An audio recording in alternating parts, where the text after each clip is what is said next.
Hello, Kelsey Taylor here. Welcome to my video where I talk about the movies I saw in 2025. Yeah, I'm just adjusting a bit for lighting and everything, and hopefully the batteries don't run out. I'm using my regular Nikon camera I had for over the past 10 years because I was going to use the camera that I got this past summer, but then the lithium battery started dying off really fast, so I'm charging that camera right now. Yeah, a bit of fiasco trying to set this up, so hopefully nothing happens. And hopefully the camera does not shut off unexpectedly or something. Like, I don't know what the hell. Anyway, the reason why this is a big deal is because I made it accomplished this year to see more movies in 2025 since I've been living on my own for a year and a half now. And I've seen a bunch, especially one that I saw earlier today that I want to discuss just a bit.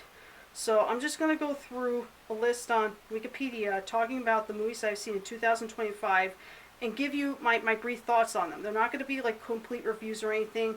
Some of them I have not seen since I only watched some of them once. But just give you like movies that all came out to theaters or to streaming. Like everything I've seen is probably going to be a long video, so yeah, but hopefully I'll be as fast as I can with it. Like I said, there could be problems with the recording, but yeah, so hope you're all ears and listen to me. So let's check out some of the films I've seen in 2025. Alright, and luckily enough, I'm using the tripod for the Nikon camera. It fits perfectly, so that's one good thing to come out of it. Now, we're into January. The one that first pops up on the list is Wolfman, which is one of those, I guess it's supposed to be like a reboot of the original Wolfman or something. I don't know. It's by Blumhouse Productions, which I'm not a fan of. They mostly put out crap. And this one I remember was okay. I watched this one on Peacock and it was, I really don't know. It's just not my thing. And there was some few scares, but was mostly forgettable. I don't know if I would recommend that one. The Netflix film Back in Action, starring Cameron Diaz and Jamie Foxx. I thought it was a fun film. It wasn't perfect, but you know, it was great to see Cameron Diaz come back in the movie after I think this was one of her first films she came back in a long time, I believe. I don't know if any of you saw that one, but that one is a fun film, Back in Action. Like I said, nothing perfect. It's I surprisingly liked it alright. Now this one, Flight Risks. This was the first movie of 2025 that I saw in theaters. So what a bad one to start with. I mean, I love Mark Wahlberg, but man, if the lines he delivered were improv or was written in the script, they were not that funny. And I don't know what Mel Gibson was thinking with this. I mean, I'm so thankful it was only like 90 minutes or something because the ending was so abrupt. Like, you learned not much about the villain, played by Mark Wahlberg. And if they did explain it, they didn't explain it very well. That one was really weak. Not the worst movie, you know. I mean, I really wish there's some laughs from Mark Wahlberg's character, but I don't know. You guys, you all know how bad Flight Risk one was. It was, well, I take it back. It's probably my least favorite movie of the year that I saw in theaters. It was not good. Anyway, scrolling down here, no, I didn't see that one. And there's certain movies you might be saying, like, did I see this? If I haven't seen them, that means I haven't seen them. I'm only mentioning the ones I have seen. Kind of Pregnant, the Netflix film starring Amy Schumer, that one was pretty bad. I'm not really an Amy Schumer fan. I never found her that funny, and this movie wasn't even funny either. That one I would probably skip. Love Hurts stars the kid from Ke Huy Quan. Please forgive me. I can't pronounce if I mispronounce his name incorrectly. He was in, as a kid, you know, Temple of Doom, and he won an Oscar for Everything Everywhere All at Once. Love Hurts, that one, I saw the previews for it. I thought, you know, it was supposed to be like a funny comedy, but when I watched the film on Peacock, it really wasn't. It was that one you can just skip over. Like, I mean, I hope this guy gets more work, but this was not one of his best films. It's not his fault, though, as an actor. He's just got a weak script to work with. I don't know. I think I really expected it to be a comedy. It was supposed to be funny, but it was not funny. I don't know. Captain America: Brave New World.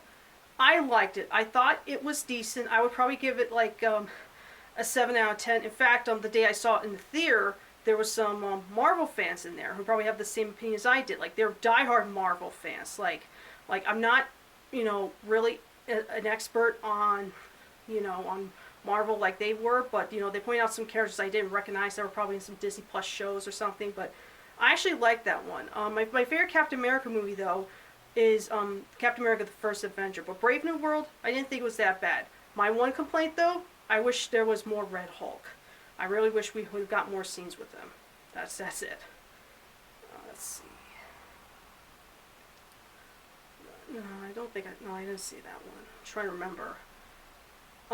Last Breath. This one I saw on Peacock with Woody Harrelson about this guy who would, I think it's been a while since I've seen this movie, but he gets trapped underwater like doing some oil drill or something, and like it's pitch black down there and they're trying to rescue the guy. I guess it was a very intense film. I didn't see it in theaters, but I saw the trailer for it when I went to see Flight Risk, and it looked pretty scary. And the movie actually, like, I think it would have been a more scary experience if you saw it on the big screen. But Last Breath, it was actually a decent one.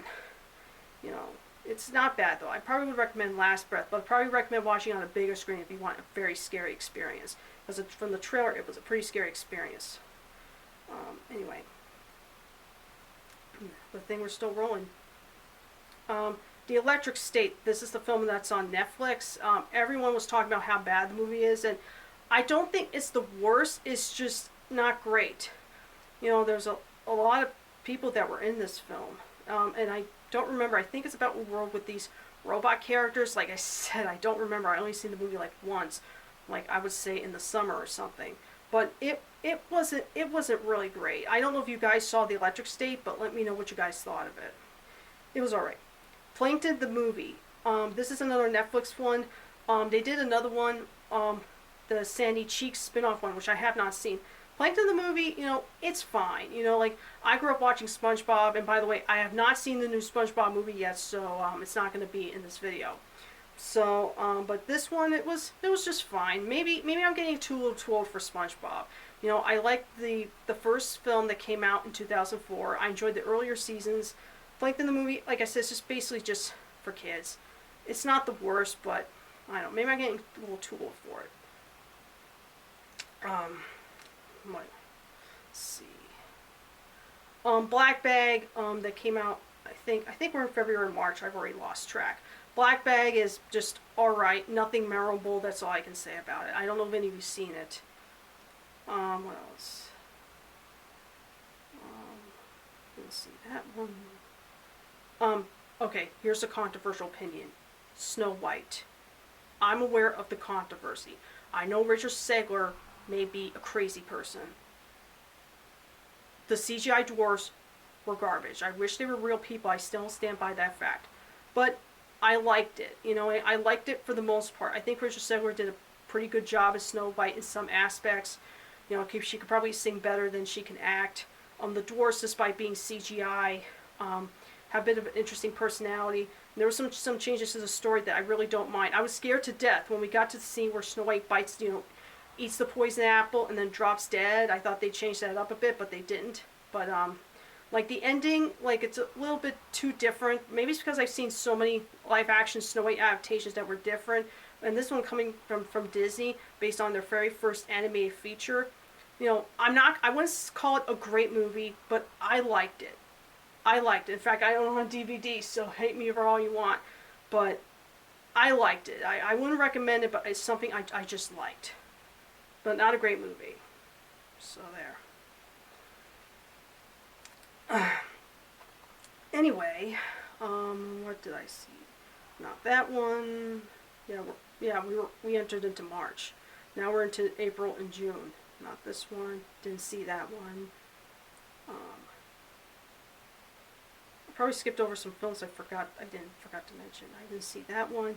Just going very, very slow. In this case, I'm probably go through the list again at the very end. Let's see.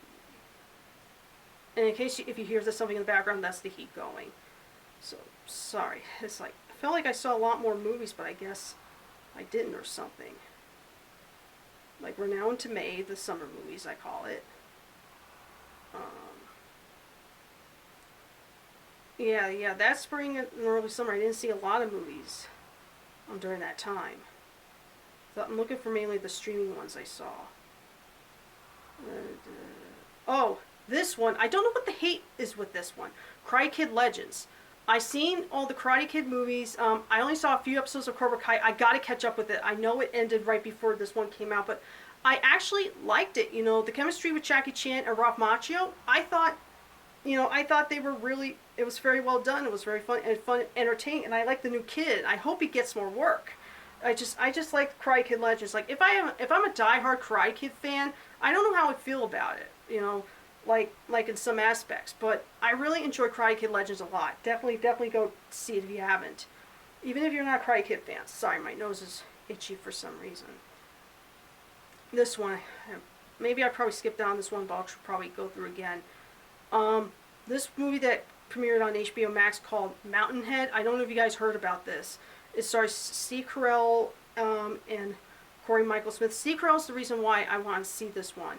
And I don't remember it too well. I just remember being very decent. Well, not my thing, just a decent watch. Like I really can't explain how I can't explain it very well, like what the plot is about and everything. It's very hard to explain.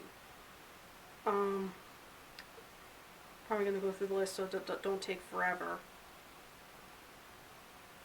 And now we're into May. Materialists. Now there's some films I watched on video on demand because they again came out to my local movie theater. Materialists is one I watched on video on demand, starring Dakota Johnson and Chris Evans. It was a decent movie, not one that you're gonna look back on too much, but that one was a decent watch by A24. Another one I watched on video on demand, The Unholy Trinity with Pierce Brosnan, Samuel Jackson. I wanted to like that movie, but it was not great. I don't know why.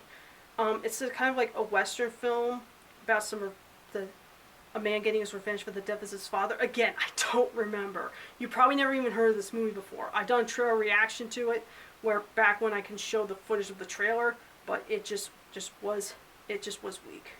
There's a few of them that didn't show up in the list. I'll explain at the end. That didn't show up here for some reason for the 2025 list. This one, I know I'm going to have a difficult time mispronouncing this. Elo, the movie, the Pixar film that a lot of people missed out on about the kid in space befriending these aliens. I actually like that one. I didn't think it's the greatest Pixar movie out there, but I really think people should give this one a chance. It was colorful. I thought the alien character that the boy we're friends with was funny. It was a cute film, and I really wish it would have made more money. Let's see. There's some films I probably saw that I have not highlighted on, like didn't click on. This one's a Peacock exclusive one, directed by I think it's Steven Spielberg's daughter, believe it or not, Destry Spielberg. I don't know. It's called Please Don't Feed the Children. I watched it one time on Peacock. It's kind of like a psychological thriller horror film. It's not like one of those like really cheap bad Tubi movies. This one's not great, but it's definitely worth checking out. Like I think it was a pretty first good attempt as first time director for Steven Spielberg's daughter. This just like it's an okay one to check out. Let's see. Let's see that one. We're now in the middle of the summer. Yeah, I didn't go out to the movies a lot to see it. There wasn't that many summer movies that came out that I had seen, especially ones that have not come out closer by me. So I probably forgot some. The new Naked Gun movie, another controversial opinion. I like it a lot better than the original films. Like Liam Neeson, I want him to do something different other than those bland action films that he's done over the last few years after Taken. And this one really worked. I thought it was a really funny spoof. He was very funny in it, and it was like what we needed now, a funny comedy. Okay, I love comedies. I want comedies that I want to laugh at, have fun with. And The Naked Gun 2025 was a very fun film, and definitely go check it out. Even if you're not familiar with the Naked Gun series, that's okay. They fill you right in. This Liam Neeson is what makes it so damn funny. Check out the new Naked Gun.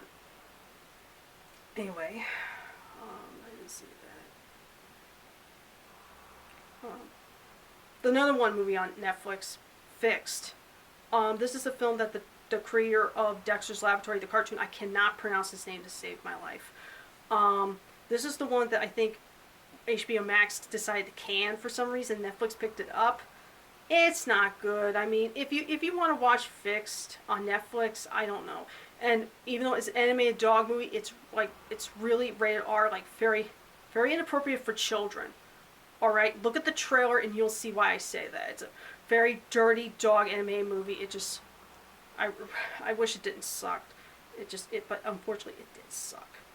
Some I think I skipped over too because I could not remember the names. Well, I'll go as fast as I can. Hope I don't bore the hell out of you.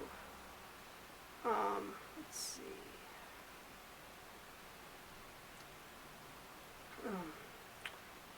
Let's see. We're now heading into the September films. Twinless, another one that I watched on video on demand. This stars Dylan O'Brien and the James Sweeney, who also directed it. It was one of those movies that you remember for quite a little bit. It's like next to One Pacific one I'm going to explain soon, too, that I saw today. That one it's another one heavy R-rated, so it's definitely for people 18 and up. But that one, there were some twists and turns I didn't see coming, and it was fascinating. Not a great movie, but worth watching. It's called Twinless. Like, check out the trailer for it if you're interested. But like I said, it's about Dylan O'Brien befriending a gay guy, I guess. Like I said, it's been a long time since I've seen some of them. Let's see. Yeah, there's some I forgot to mention. Yeah, there weren't that many movies in September I saw. Nope, didn't see that. Yeah, now we're getting to the October to December, like the final batch here. Didn't see that. Good Boy. This is the horror film with the dog, the independent film. I watched on the on-demand. Honestly, I wanted to like that movie, but it wasn't what I thought it was going to be. I mean, I don't know why. Something about it is just, I wish it was, like, there's scenes with the dog, scenes scary imagery, don't get me wrong. And Indy the dog is a good dog actor, but this one didn't please me that much. I don't know. That's just me. And, yeah, there's some October movies. Yeah. Nope, didn't see that. There's a specific one I was expecting to. Yeah, this one's coming up. This next one here, Springsteen, Deliver Me from Nowhere, which is a story in part of Bruce Springsteen's life, like developing one of his albums. That spoiler, later some tracks ended up not being on that album, ended up on the Born in the USA album. I thought that movie was very well done. And the actor who played Bruce Springsteen is Jeremy Allen White. Yes. Yeah, when I was watching the trailer, I'm like, I think I said he looks familiar, but I could not think of his name.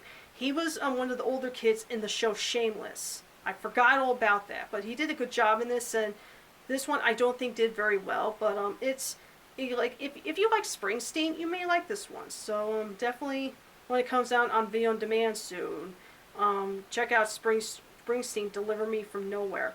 There's a lot of scenes of following with him, with his life and everything, like writing the songs and all the stuff he goes through. Don't expect to be like a whole concert movie, because it's not that.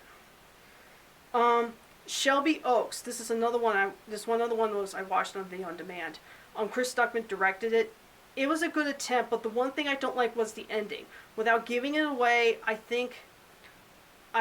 heard some stuff got reshot or something that had more gore to it, but I don't know. I hope when Shelby Oaks comes out on physical media, I hope they probably do a director's cut, because I like to see Chris Stuckman's actual vision of this before. I don't know if it's his decision to reshoot those scenes or what, but I don't know if that had anything to do with the ending. I don't know too much, but the ending was such a letdown. All right, Shelby Oaks was a good attempt, but the ending, no. I think Chris Stuckman needs to work on endings on movies better. That's just me. But Shelby Oaks, good attempt. Not the ending though was not. Anyway, now we're into the holiday stuff into November.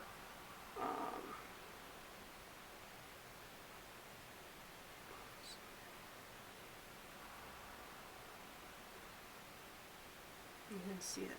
The Running Man, the new Running Man movie that Edgar Wright directed, starring Glenn Powell. I saw that one in theaters, and another one I really wanted to enjoy because Glenn Powell looks so over the top in it, and it was. I did a whole review of it on it, and I don't think this one did phenomenal at the box office either. It was a little confusing. I prefer the original movie with Arnold Schwarzenegger. You know, it's not close to the book. I understand Edgar Wright wants to keep the movie close to the book as possible, but it came off as a little confusing. So I don't know. If you've seen The Running Man, the new one, let me know what you thought. Yeah, that one was kind of a big disappointment. Yeah. The Carpenter's Son, another one I watched on Video Demand. I just randomly reacted to the trailer with Nicolas Cage. That one's nothing amazing, nothing great. It's just a typical low budget horror film. The heavy Christians get heavily offended by that. I don't have much to say on that. Wicked for Good. Now, I did see the first Wicked film, but it wasn't until it came on Peacock. And I'm not a big Wizard of Oz fan. Like, I like the Wizard of Oz, but I've never seen the musical, so I went into these two movies not knowing too much. I don't know any of the songs. Another Wicked for Good I watched on Video on Demand they just put out this week on the second one. I think I actually like the first part better than the second part. Like, I don't know. Like it's not awful, but they're just fine movies that I would watch again. But heck, Wicked for Good at least wasn't more than 2.5 hours long, because the first part was so long. It just went on forever. But Wicked for Good, decent one to watch if you haven't. Like, I would recommend watching the first part, though. Sisu, Road to Revenge. I'm pissed off it did not come to my local movie theater. I had to watch it on Video on Demand. And just like the first one, it was a fun action movie. I enjoyed it a lot. There was some few things, like there was some cuts that jumped real quick. I wish we would have stayed on a few shots for long, like mainly in the last third. But other than that, it was a fun time. I really enjoyed it, and I think it's another one you have to see the first Sisu before you see this new one if you haven't seen it yet. But those movies are fun, gory action films. I enjoy the hell out of them, really do. Let's see. Almost done. Zootopia 2. Hands down, my favorite movie of 2025.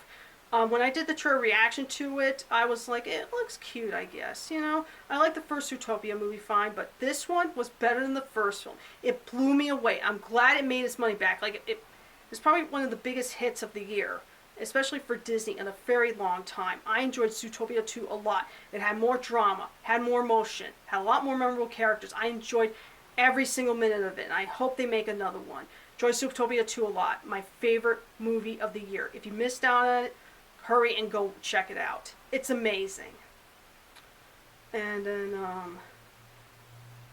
now into December, almost done. Five Nights at Freddy's 2, just watched on Video on Demand. I wasn't interested in seeing it in theaters. It's better than the first film, but it's still not good. And I wish parts of the second film the first film should have been. Now, I never played the games, okay? I was too old for those games. Like, they came out, 10 years ago now? Holy shit. Can you believe 2016 was 10 years ago now? But, yeah, so, the diehard fans will like these movies, but the second one, it's better than the first one, but still not good. Just me. I would say you have to be a diehard fan of Five Nights at Freddy's to enjoy this one, I guess. Did I see that one?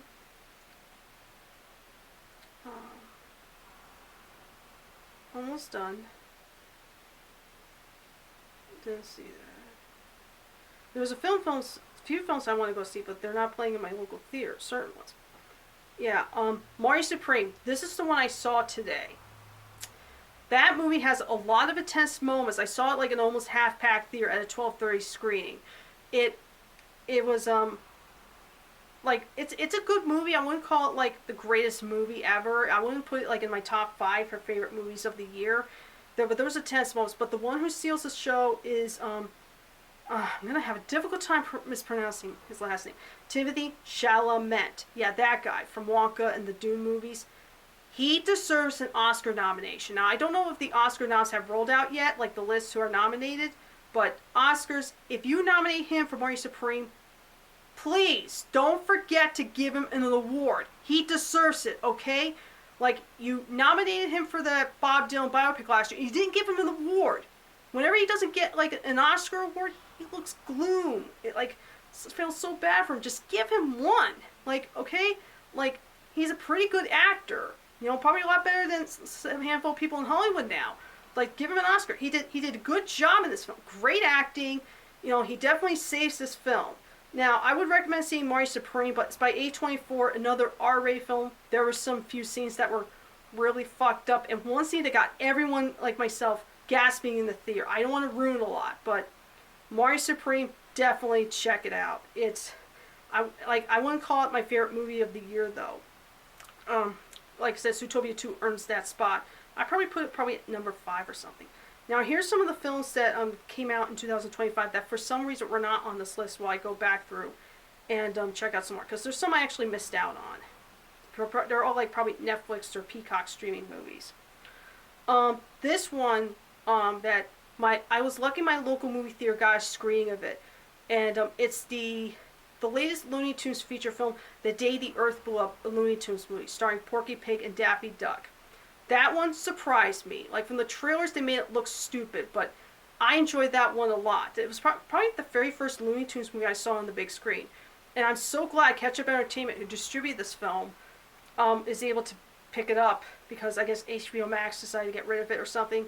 And thankfully that didn't go to waste. That one was really good. It surprised me. And I'm so glad they're going to release Coyote vs. Acme next year. And hopefully my local movie screen gets that too. And the other one they didn't put on the list is The Surfer, starring Nicolas Cage. That one I had to watch on video on demand. That one was okay. I was not impressed with it too much. I don't know why. I mean, maybe it's because like I'm a big Nicolas Cage fan. I expect him to be more outgoing, like be more crazy. But it's just, I don't know why. This one was kind of lackluster to me. So I don't know. Like, The Surfer's okay. I did a trailer reaction to it, but it wasn't anything amazing. Now, I'm going through this list here again because I've been too busy talking to the camera. Like, there was one film that came out on Peacock, but I can't remember the name. Not that one.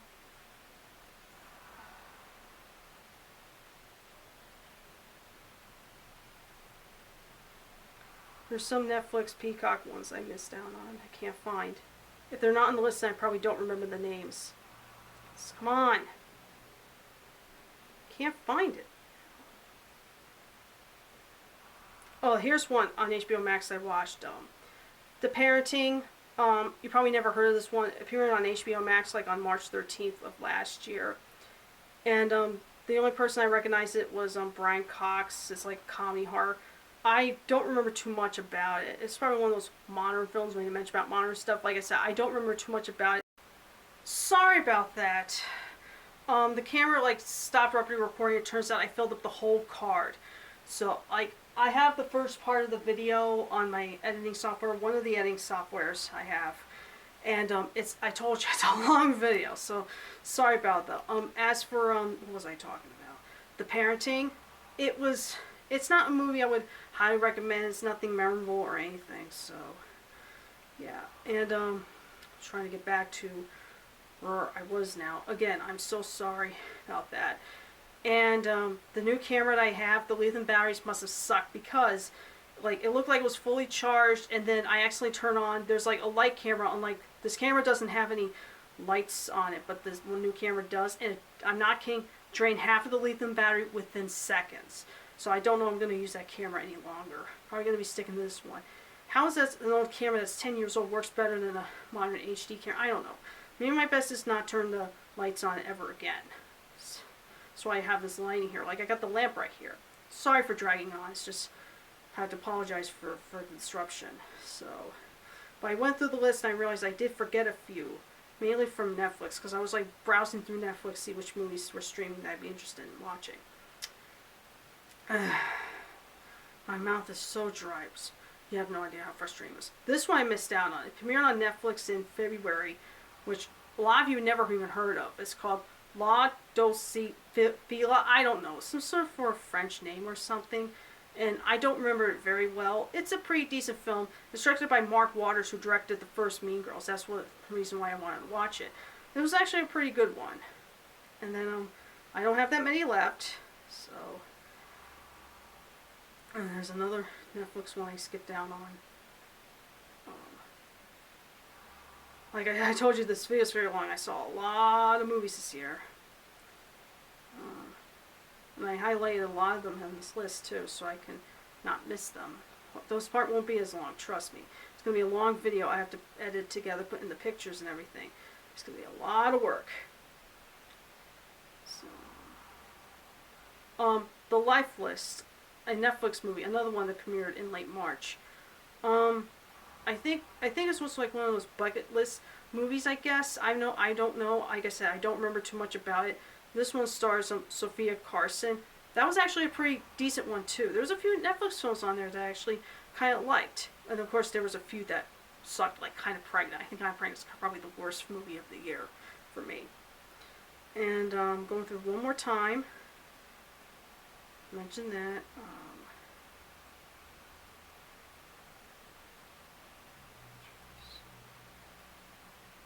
One more, I think. Havoc. This is another Netflix film that starred Tom Hardy. It's kind of like an action thriller. It's fine. Nothing to write home about. I love Tom Hardy in the Venom movies, but this one, it wasn't anything great. So, yeah. Is there one more? Somebody's telling me I got one more. Oh, one more. Now I remember. I got one more. Actually, a few more. I forgot about this. Another Netflix film, Nanas.